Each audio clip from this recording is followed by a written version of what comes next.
प्रदेश में मानसून बहुत जल्दी आ सकता है और इस बीच जो पुष्कर के लोग हैं, पुरोहित हैं, जो यहाँ के स्थानीय लोग हैं, उन्हें एक बहुत ही बड़ी चिंता सताने लगी है कि जो पुष्कर सरोवर में जो फीडर है पुष्कर सरोवर के, वो कब उनकी सफाई होगी,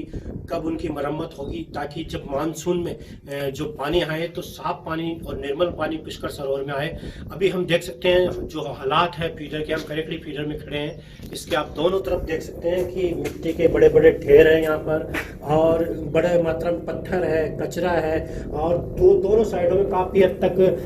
जो फीडर है कई जगह से क्षतिग्रस्त भी हो चुके हैं और मरम्मत की भी आवश्यकता है। तो लगभग ये 10 साल का समय बीत चुका है इन फीडर के निर्माण में, और कई बार इसकी इस बीच कभी भी इसकी मरम्मत नहीं हुई है, नहीं ना इनकी देखभाल की कोई ठोस व्यवस्था है। हमारे बीच समाज सेवी अरुण पाराशर मौजूद है, जो ये बता रहे हैं कि इस प्रकार की इस अवधि में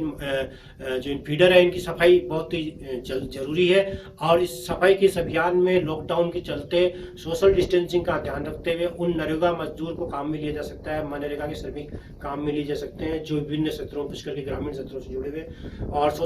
जो कि फीडर बहुत लंबे लंबे हैं तो आसानी से सोशल डिस्टेंसिंग की पालना भी होगी और इस समस्या का समाधान भी निकल सकता है। हमारे को अरुण जी बताइए किस तरीके से आपने मांग की है मुख्यमंत्री और महोदय से।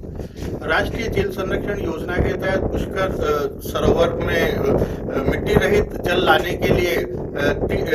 3 हाइड्रोलिक फीडर पक्के फीडर बनाए गए थे, जिसके माध्यम से जो बरसात के पानी पहाड़ से नीचे आता है वो पहले इनलेट में गिरता है, इनलेट में सारी मिट्टी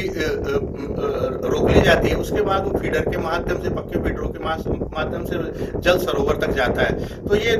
2009 में ये योजना प्रारंभ हुई और 11 तक ये योजना बनी। उसके बाद ये 11 सालों में इन फीडरों में जो मिट्टी जमा हो रखी है इतने सालों की, इस मिट्टी की सफाई आज तक नहीं हुई है, और फीडर जगह जगह से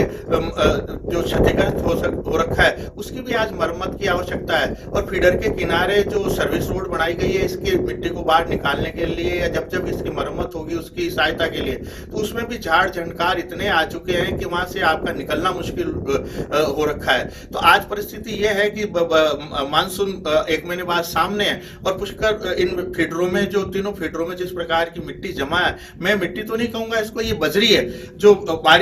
बड़े कण है मिट्टी के, जिनको अभी पिछले 1-1.5 महीने पहले जो मेन फीडर में जो जमा मिट्टी थी उसको नगरपालिका के माध्यम से, नगरपालिका के सहयोग से प्राइवेट लोग भी अपने स्तर पे उस मिट्टी को ट्रैक्टरों के माध्यम से ले गए और वो निर्माण के काम में आती है। तो आज यदि सरकार चाहे तो जो लॉकडाउन चल रहा है और उसमें